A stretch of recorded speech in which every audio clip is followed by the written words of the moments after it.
Hello everyone, I welcome you all to YouTube channel English by Roshan. तो अभी हम लोग पढ़ रहे हैं वोकैब का दंगल, जिसके अंदर मैं वोकैब की पूरी सीरीज़ चला रहा हूं और इस सीरीज़ के अंदर मैं आपको पूरी वोकैबलरी कंप्लीट करवाने वाला हूं। इडियम से लेकर वन वर्ड से लेकर एंटोनियम सिनोनियम जितनी भी चीज़ें हैं ये सारी चीज़ें मैं करवाने वाला हूँ। ठीक है भाई, समझ में आया? तो अभी फिलहाल हम लोग क्या पढ़ रहे हैं? अभी हम लोग पढ़ रहे हैं इडियम्स, और इडियम्स की 2 क्लासेस ऑलरेडी मैं दे चुका हूँ आपको इसी चैनल पे।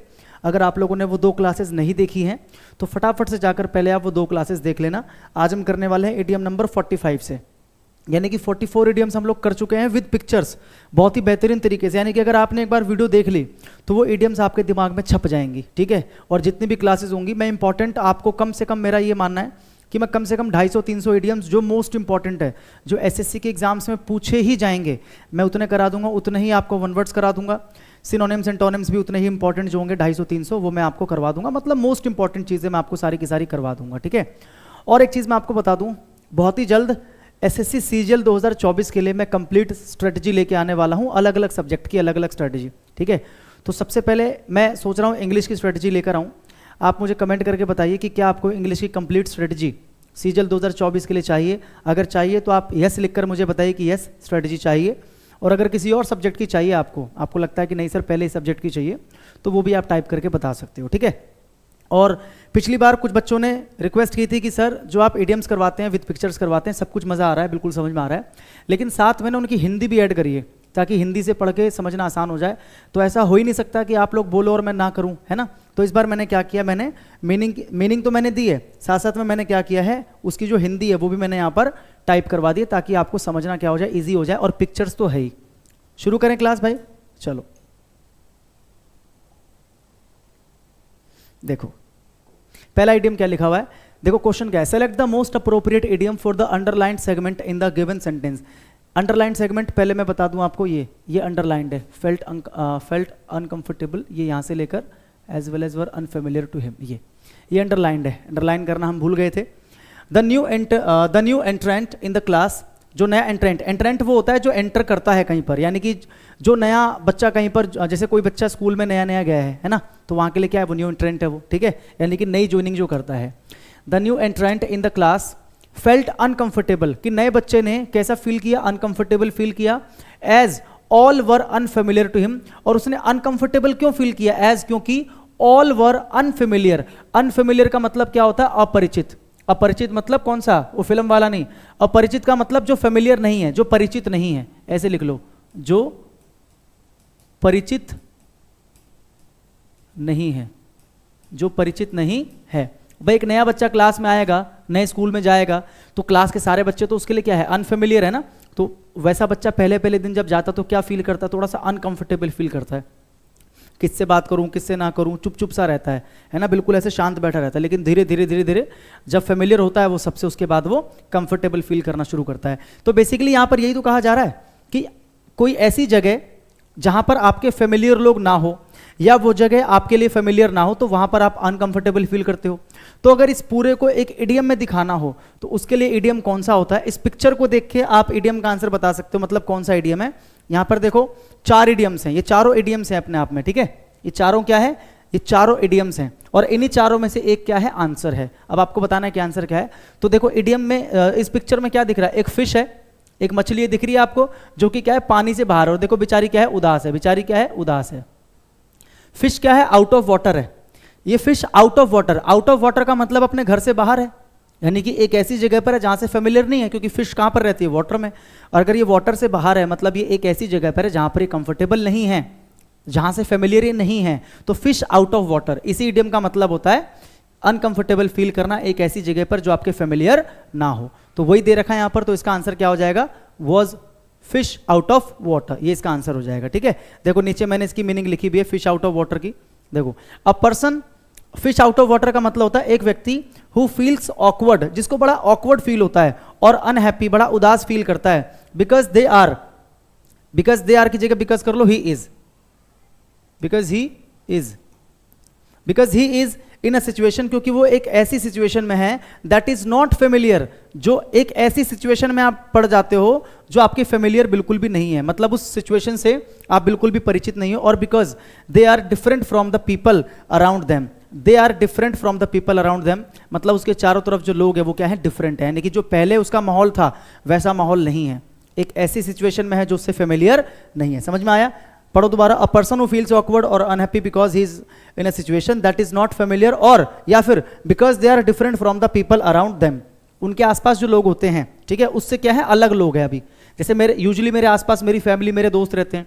अब मैं एक ऐसी जगह चला जाऊं जहां पर मैं किसी को नहीं जानता, तो मेरे आसपास ऐसे लोग हैं ना जो बिल्कुल डिफरेंट हैं, जिनको मैं जानता भी नहीं हूं, तो वहां पर थोड़ा सा अनकंफर्टेबल फील करूंगा। ठीक है, एक व्यक्ति जो अजीब और दुखी महसूस करता है क्योंकि वह ऐसी स्थिति में है जिससे वह परिचित नहीं है। क्लियर? समझ में आ गया? कभी नहीं भूलोगे।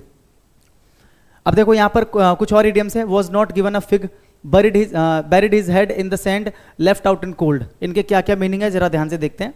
सबसे पहला क्या है, देखो ये सबसे पहला है नॉट केयर या गिव अ फिग। आजकल लोगों ने इस फिग को ना एक दूसरा शब्द यूज करना शुरू कर दिया है, एफ से ही शुरू होता है, वो मैं बता नहीं सकता, थोड़ा सा बेकार शब्द है ना।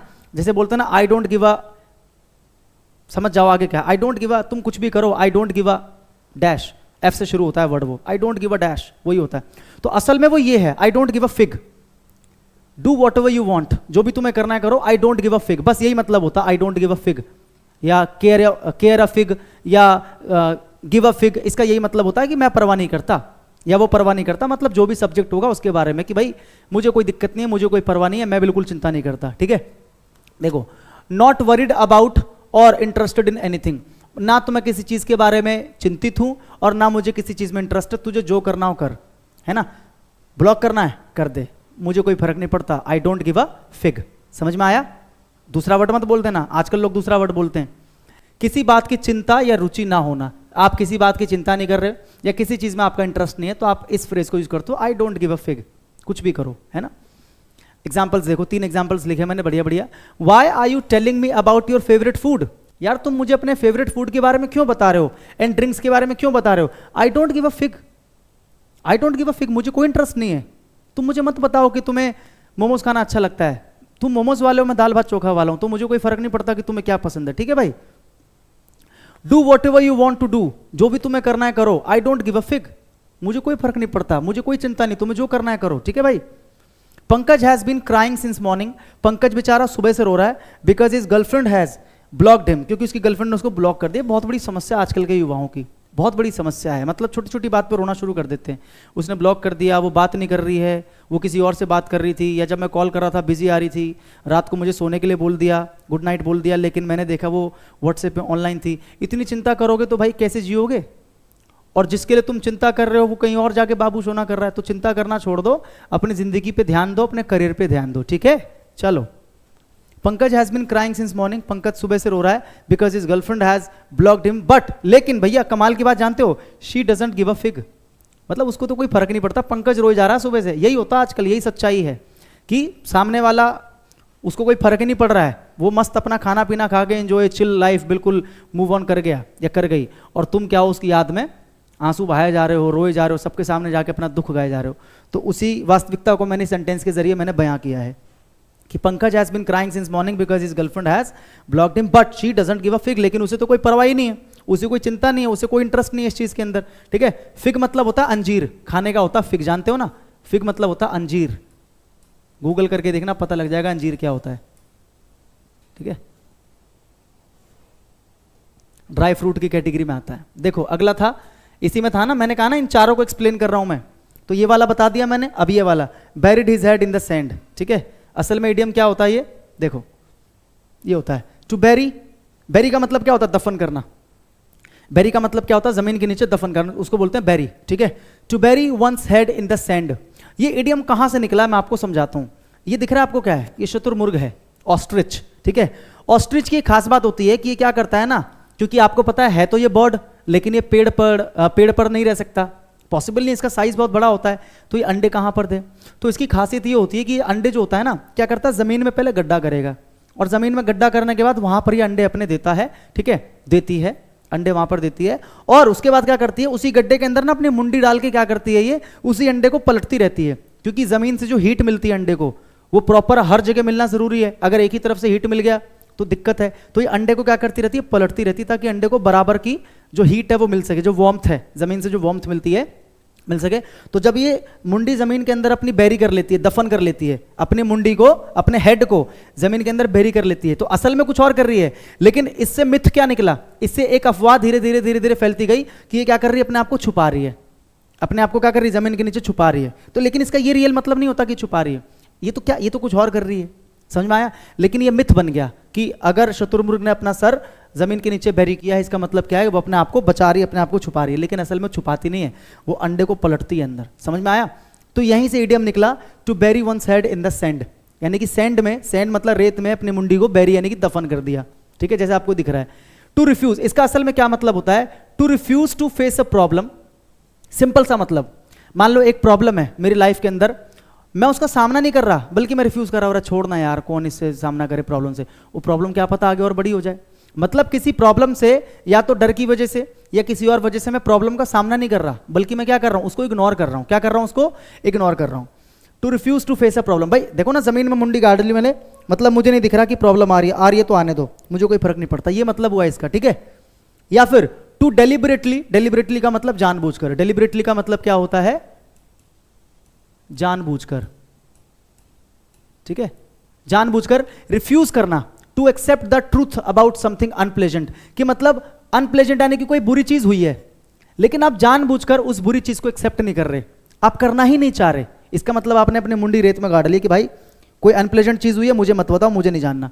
आप जानबूझ के क्या कर रहे हो, उसको इग्नोर कर रहे हो। देखो क्या लिखा है, deliberately refuse to accept the truth, कि आप सच्चाई को एक्सेप्ट नहीं करना चाह रहे अबाउट समथिंग, मतलब आपको पता है कि सच है ये, लेकिन क्योंकि वो चीज़ बुरी है तो आप एक्सेप्ट नहीं करना चाह रहे। जैसे आपके दोस्त ने आपको आके बताया कि भाई मैंने कोमल को वहाँ देखा था पार्क में, वो राजीव के साथ, अरे मुझे मत बता भाई, मेरे को कुछ नहीं जानना कोमल के बारे में, मुझे कुछ मत बता, और फिर तुम चले गए और कोमल कैसी हो। मतलब तुम क्या कर रहे हो, सच्चाई को, किसी चीज़ की सच्चाई को तुम क्या कर रहे हो, जानबूझकर क्या कर रहे हो, एक्सेप्ट करने से मना कर रहे हो, क्योंकि वो चीज़ क्या है, बुरी है। तो मैं तुम्हें क्या बोलूँगा, भाई ऐसे करने से कुछ नहीं होगा, तुझे एक्सेप्ट करना पड़ेगा। Do not bury your head in the sand, क्या बोलूँगा मैं, do not bury your head in the sand, do not bury your head in the sand, sand बोल दिया मैंने, सैंड है कि अपने हेड को सैंड में बैरी मत करो, मतलब बात को इग्नोर मत करो, प्रॉब्लम से बचो मत, सामना करो, ये मतलब होता है इसका, ठीक है। देखो किसी अप्रिय, अप्रिय का मतलब बुरी, किसी अप्रिय बात के बारे में सच्चाई को जानबूझकर स्वीकार करने से इनकार कर देना। अप्रिय कोई बात है, कोई बुरी बात है, उसकी सच्चाई है और आप उसको जानबूझ के क्या कर रहे हो, एक्सेप्ट करने से मना कर रहे हो कि भाई मुझे मत बता या मैं नहीं जानना चाहता। एग्जाम्पल देखो, Ravi you have to face the facts, कि तुम्हें फैक्ट्स का सामना करना ही पड़ेगा Ravi. You can't just bury your head in the sand, कि तुम्हें फैक्ट्स का सामना करना पड़ेगा, तुम अपने हेड को सैंड में बैरी नहीं कर सकते, मतलब तुम इस प्रॉब्लम को इग्नोर नहीं कर सकते या इस सच्चाई को तुम अनदेखा नहीं कर सकते। बार बार तुम मुंह फेर के चले जाते हो, मेरी बात काट के चले जाते हो, ऐसा नहीं चलेगा, रुको, फैक्ट्स का सामना करो, ठीक है। यू कांट इवेड, इवेड का मतलब टालना या बचना, टालना या बचना, जिसको हम अवॉइड भी कह देते हैं ना। यू कांट इवेड प्रॉब्लम्स, कि तुम प्रॉब्लम से बच नहीं सकते by burying your head in the sand. तुम्हें क्या लग रहा है कि तुम प्रॉब्लम का सामना करने से मना कर रहे हो, उससे तुम्हारी प्रॉब्लम चली जाएगी, कि भाई प्रॉब्लम को मैंने एक्सेप्ट नहीं किया तो प्रॉब्लम चली जाएगी, नहीं, वो और बढ़ेगी। इससे अच्छा प्रॉब्लम का सामना करो, उसको खत्म करो, ठीक है। Do not bury your head in the sand, ठीक है भाई, अब कभी जिंदगी में नहीं भूलोगे इसको तुम। और अगला था उसी क्वेश्चन का जो चौथा ऑप्शन था, to leave someone out in the cold. यहाँ बड़ा अच्छा सा पिक्चर आपको दिख रहा होगा, जिसके अंदर देखो जियान है, ये सुजुका है, ये सुनियो है, और ये अपनी गाड़ी में बैठे हैं। ये सुनियो के शायद पापा हैं, क्लियर नहीं दिख रहे, और ये नोबिता बेचारा अलग खड़ा है। और तुम्हें पता हर बार यही होता था। पहले मैं तुम्हें सीडीएम का मतलब समझाता हूँ। सपोज करो, ठीक है, ये एक रूम है, ठीक है, और ये रूम कहाँ पर है, साइबेरिया में, जहाँ पर बहुत ठंड होती है, ठीक है। और 3 दोस्त जो है ना रूम में बैठे हैं, ग्रुप बना के किसी चीज़ के बारे में डिस्कशन कर रहे हैं, और यहाँ पर मस्त जो है ना आग जल रही है, भट्टी वट्टी जल रही है यहाँ पर, और बाहर है बहुत ज़्यादा ठंड, बाहर बहुत ज़्यादा क्या है, ठंड है। और तुमने क्या किया, अपने एक दोस्त को बाहर छोड़ दिया, यानी कि आपने क्या किया, इसको you left him out in the cold, कि आपने इसको बाहर कोल्ड में छोड़ दिया। मतलब आप 3 तो रूम में चले गए, टीम बना के डिस्कस कर रहे हो, मजे कर रहे हो, लेकिन आपने इस बेचारे को बाहर छोड़ दिया। तो अगर हम ये इडियम यूज करते हैं ना कि leave somebody out in the cold, इसका मतलब क्या हुआ, अपने ग्रुप का हिस्सा ना बनाना या अपने किसी बात में शामिल ना करना, समझ में आ रहा है, या अपनी टीम का हिस्सा ना बनाना, उसकी वैल्यू ना करना किसी व्यक्ति की, यही इसका मतलब होता है। तो यही तो यहाँ पर होता था। आपने देखा होगा कार्टून में अक्सर सुनियो क्या करता था, जब भी गाड़ी लेके आता था और ये लोग जाते थे प्लान करके कहीं घूमने फिरने के लिए, तो अक्सर ये लोग नोबिता को इग्नोर कर दिया करते थे, ये बोलकर कि सीट ही नहीं है। इस बेचारे को हमेशा अपने, कभी भी इन्होंने इसको एक्सेप्ट नहीं किया अपनी टीम में, या अपने ग्रुप में, तो यहां से ईडीएम निकाल सकते हो कि they always left him out in the cold. समझ में आया? लिटरल मीनिंग मत लेना कि इसको ठंड में छोड़ते थे, नहीं, इसका मतलब क्या निकला कि इसको कभी भी इसका ग्रुप का हिस्सा ये नहीं बनाते थे, अपना कभी भी पार्टनर नहीं बनाते थे, ये मतलब निकलेगा इसका। ठीक है, पढ़ो जरा। To not allow someone to become part of a group or an activity, मतलब देखो ना, यही तो कर रहे हैं, इस बेचारे को अलाउ नहीं कर रहे हैं कि अपने ग्रुप का पार्ट बना ले या अपनी जो एक्टिविटी करने जा रहे हैं उसका पार्ट बना ले, है ना, ये मतलब होता है इसका।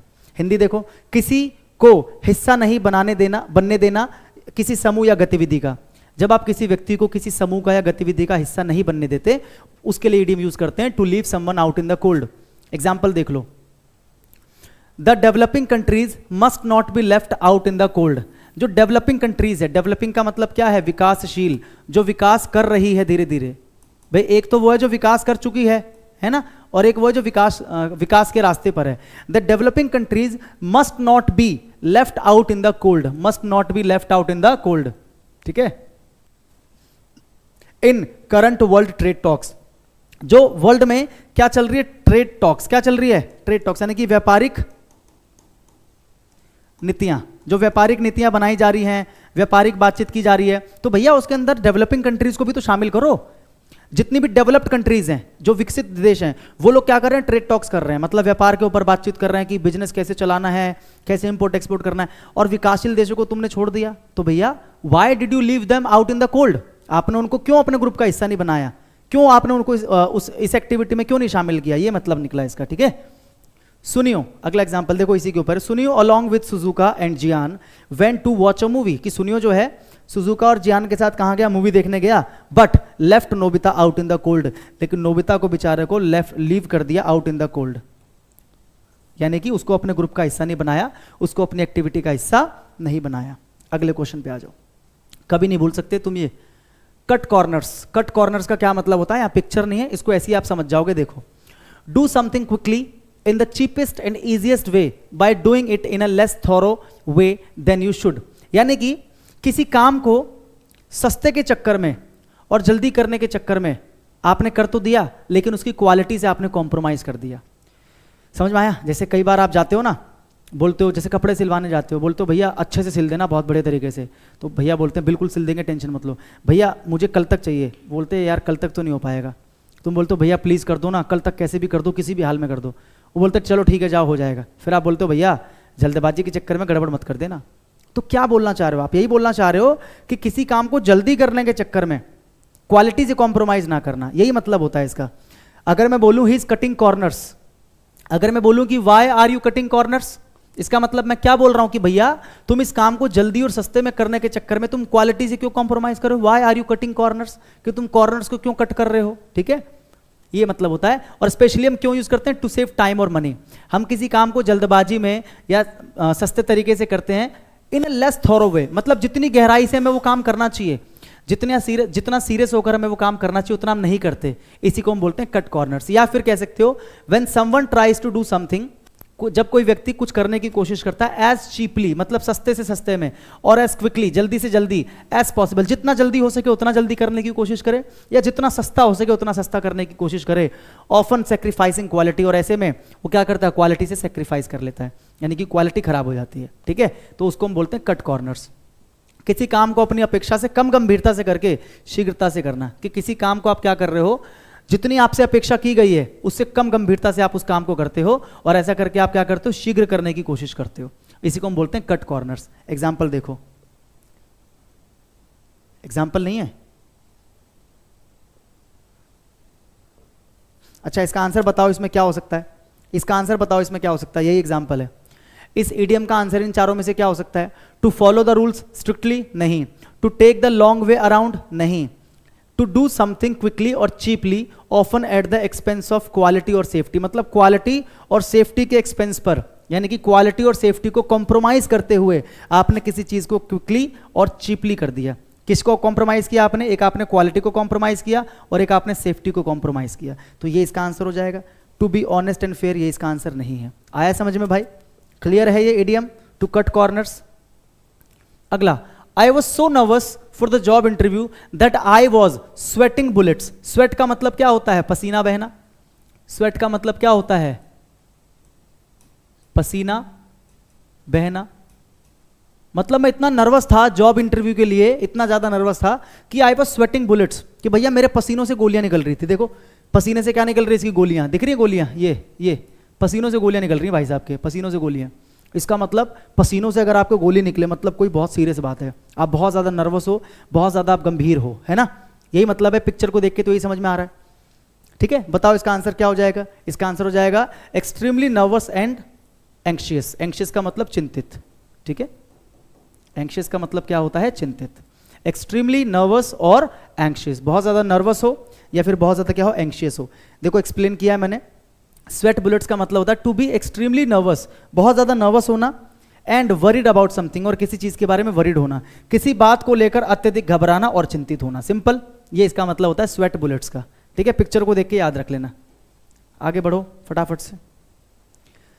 40 विंग्स, देखो 40 विंग्स, 40 विंग्स, ये देखो पिक्चर को देख के समझो ये बच्चा क्या कर रहा है, ये बच्चा क्या कर रहा है, सो रहा है, और बाहर मौसम देख के क्या लग रहा है कि दिन है। तो दिन के समय जो आप सोते हो, जो दिन के समय आप छोटी सी नींद लेते हो, झपकी लेते हो, जिसको बोलते हैं झपकी लेना, 1-1.5 घंटे के लिए, आधे घंटे के लिए सो गए, उसको बोलते हैं 40 विंग्स। इसका इतिहास बड़ा पुराना है। एक व्यक्ति थे जिनका नाम था किचनर। आप देखोगे ये वही व्यक्ति जिन्होंने टेलीस्कोप को इन्वेंट किया था। टेलीस्कोप जानते हो ना, टेलीस्कोप को इन्वेंट करने वाले व्यक्ति थे डॉक्टर किचनर। और कमाल की बात है कि बहुत अच्छे कुक थे वो, मतलब खाना भी बहुत अच्छा पकाते थे। तो कुकिंग सिखाने के लिए लोगों को उन्होंने किताब लिखी थी। ठीक है, और उस किताब की प्रशंसा करने के लिए, है ना, उस किताब के कॉन्टेक्स्ट के बारे में बताने के लिए उस समय की जो लंदन या इंग्लैंड जहाँ के वो थे, वहाँ पर जो मैगजीन में एक आर्टिकल छपा था, वहाँ पर इस शब्द का पहली बार जिक्र किया गया था, 40 विंग्स नाम के शब्द का। तो वहाँ से इसकी उत्पत्ति हुई है। आपको उतना नहीं जाना, आपको सिंपल याद रखना 40 विंग्स का मतलब क्या है, a short sleep specially during the day. ठीक है, ऐसे याद रखो। विंक का मतलब क्या होता है, झपकी। ऐसे ये जो हम ऐसे करते हैं, देखो ऐसे आंख जो हमारी झपक रही है, इसको बोलते हैं विंग्स। दिख रहा है, ये आंख बंद हुई खुली, इसको बोलते हैं विंग्स।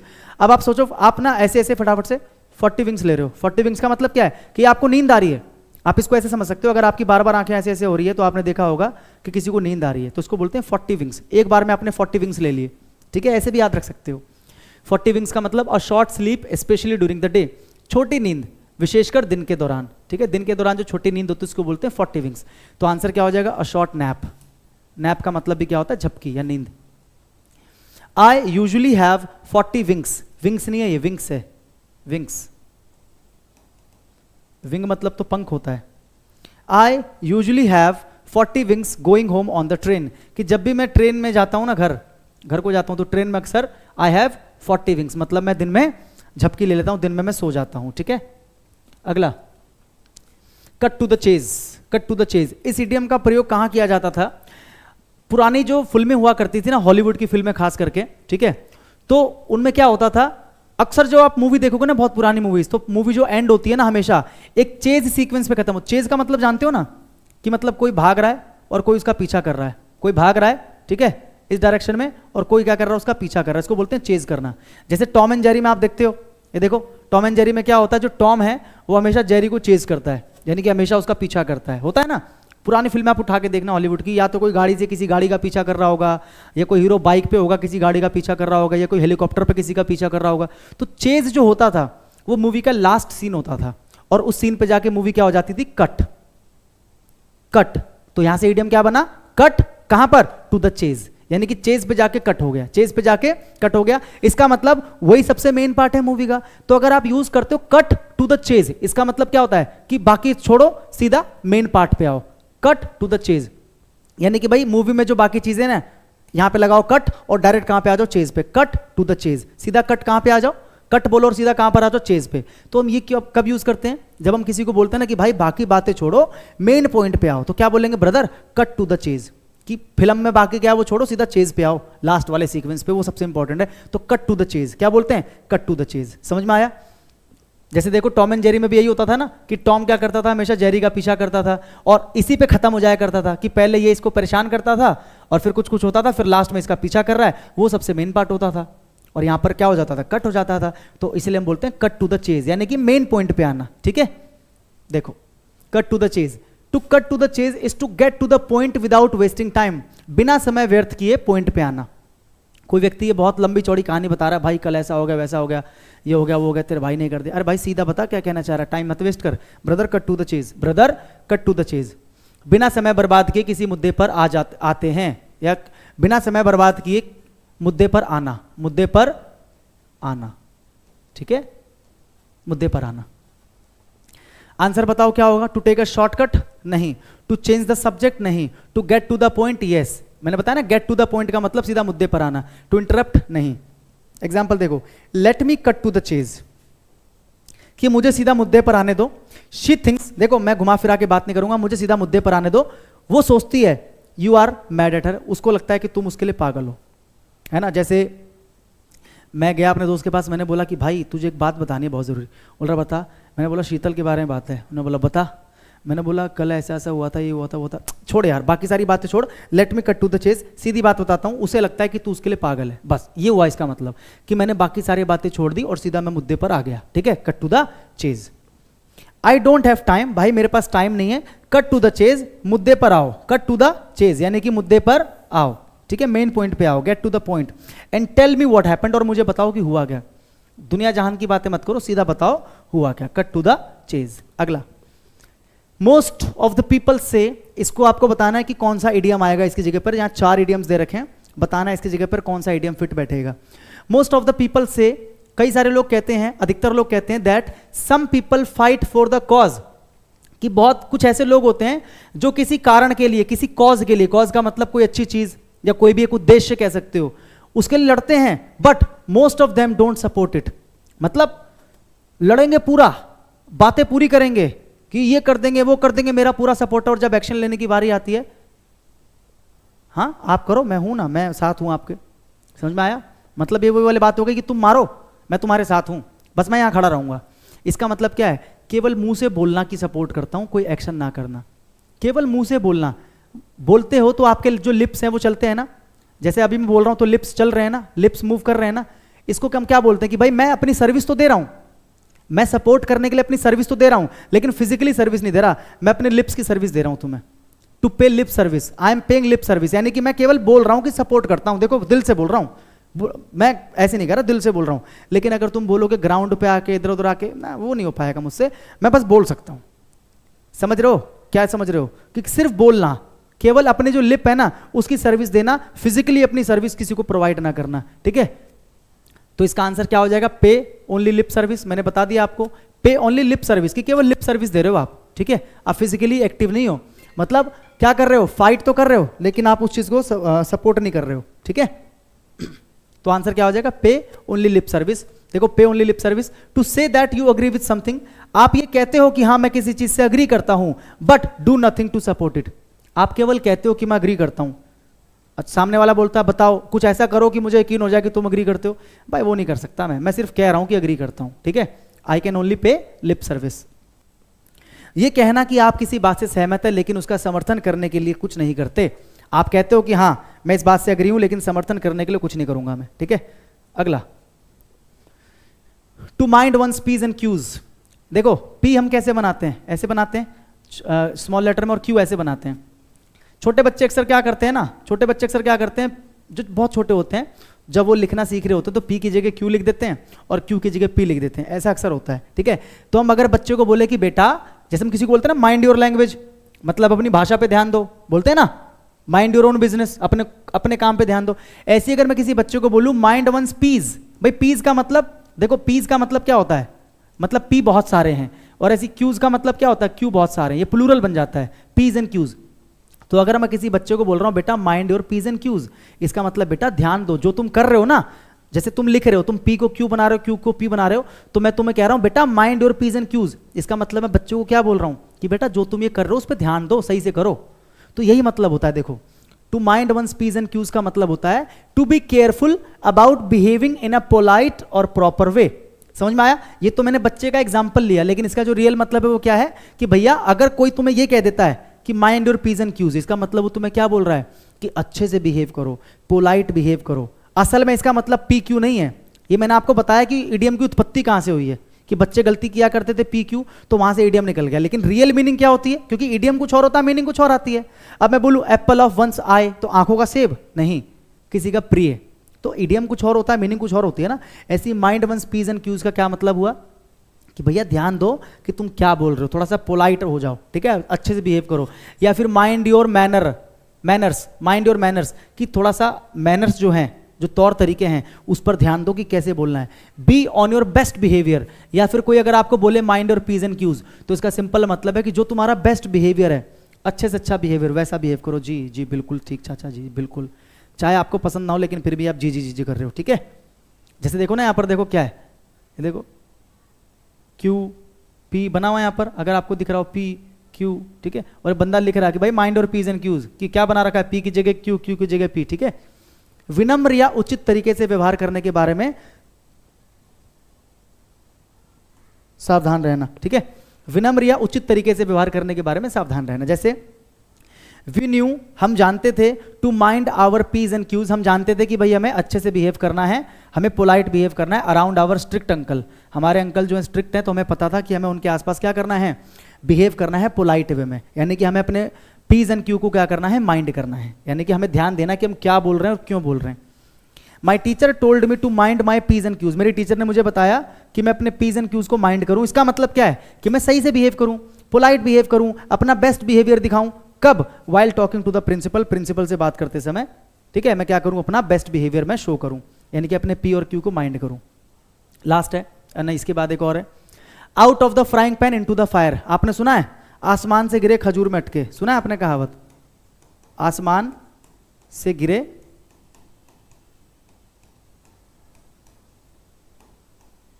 खजूर में अटके। इसका क्या मतलब होता है, इस कहावत का क्या मतलब होता है कि एक प्रॉब्लम से निकले और दूसरी प्रॉब्लम में चले गए। मतलब एक प्रॉब्लम जो पहले, जिसका पहले लेवल मान लो क्या था, लेवल जिसका क्या था, इजी, अब आप ऐसे प्रॉब्लम में चले गए जिसका लेवल क्या बन गया, हार्ड, या इजी से क्या, या ऐसे कर लो आप, एक बैड प्रॉब्लम से आप वर्स प्रॉब्लम में चले गए। पहले आप एक बैड प्रॉब्लम में थे, अब आप कहाँ चले गए, वर्स, यानी कि उससे भी बुरे प्रॉब्लम में चले गए। कई बार होता है ना कि आप कोशिश करते हो प्रॉब्लम से निकलने की, लेकिन निकलने की बजाय आप और बुरी प्रॉब्लम में चले जाते हो। तो वही ये देखो, used to describe the situation of moving और गेटिंग फ्रॉम अ बैड और डिफिकल्ट सिचुएशन, की आप क्या करते हो, एक बैड या डिफिकल्ट सिचुएशन से मूव करके कहाँ चले जाते हो, टू अ वर्स वन, यानी कि और बुरे में। एक बैड सिचुएशन से निकल के आप वर्स में चले जाते हो, यानी कि और बुरे में चले जाते हो, यानी कि आसमान से गिरते हो और खजूर में अटक जाते हो, ठीक है। Often as the result of trying to escape from the bad और डिफिकल्ट वन, और अक्सर ऐसा कब होता है, जब आप किसी बैड प्रॉब्लम से निकलने की कोशिश कर रहे होते हो, तो कई बार निकलने के चक्कर में कुछ ऐसा कर देते हैं कि हम और फंस जाते हैं, तो वहीं पर यूज करते हैं कि यार मैं तो निकलने की कोशिश कर रहा था बुरी प्रॉब्लम से, लेकिन मैं और फंस गया, यानी कि मैं क्या बोलूंगा, I jumped out of the frying pan, I jumped out of the frying pan, कि पहले मैं फ्राइंग पैन में था, यानी कि गर्म फील हो रहा था मुझे फ्राइंग पैन में, और मैं निकला वहां से, प्रॉब्लम से निकलने के लिए भागा, और भागकर मैं कहां गिर गया, फायर में गिर गया। Out of the frying pan से निकला था मैं प्रॉब्लम से बचने के लिए, एंड इनटू द फायर, और चला गया फायर में, मतलब और बड़ी प्रॉब्लम में चला गया मैं, ठीक है। किसी बुरी या कठिन परिस्थिति से बदतर स्थिति में जाने या पहुंचने की स्थिति, मतलब किसी बुरी कठिन परिस्थिति से आप और बदतर में चले गए, मतलब और बुरे में चले गए, पहुंचने की स्थिति का वर्णन करने के लिए उपयोग किया जाता है। एग्जाम्पल, परहैप्स माइनर्स, यानी कि जो माइन में, जो खादानों में काम करते हैं, will find that they have gone out of the frying pan into the fire, कि जो माइनर्स है वो बेचारे फंस गए होंगे माइंस में और अपनी बैड सिचुएशन से निकलने की कोशिश कर रहे होंगे, कुछ ऐसा कर दिया होगा उन्होंने जिससे वो और बुरी तरह फंस गए होंगे। तो उनके लिए मैं क्या बोल रहा हूं कि शायद माइनर्स को अब तक पता चल गया होगा कि वो अपने बैड सिचुएशन से और वर्स में चले गए होंगे, यानी कि मैंने क्या बोला, gone out of the frying pan into the fire, मतलब फ्राइंग पैन से निकलकर फायर में चले गए होंगे, यानी कि बुरे से और बुरे में, ठीक है। आज के लिए इतने रखते हैं, आप अच्छी तरीके से याद करना, ठीक है, और मुझे कमेंट करके जरूर बताना कि स्ट्रेटजी आपको इंग्लिश की चाहिए तो आप यस लिख देना, और जिस सब्जेक्ट की चाहिए उसके लिए भी लिख देना, तो हम एक एक करके बना देंगे, ठीक है। और इनकी पीडीएफ मैं इकट्ठे डलवा दूंगा, अभी थोड़ा सा समय का अभाव चल रहा है, इकट्ठे मैं पीडीएफ डलवा दूंगा विद पिक्चर्स, जो मेरे एनोटेशन नोट्स हैं, ठीक है भाई। अच्छे से पढ़ते रहो, मैं आपसे मिलूंगा कल, तब तक के लिए जय हिंद।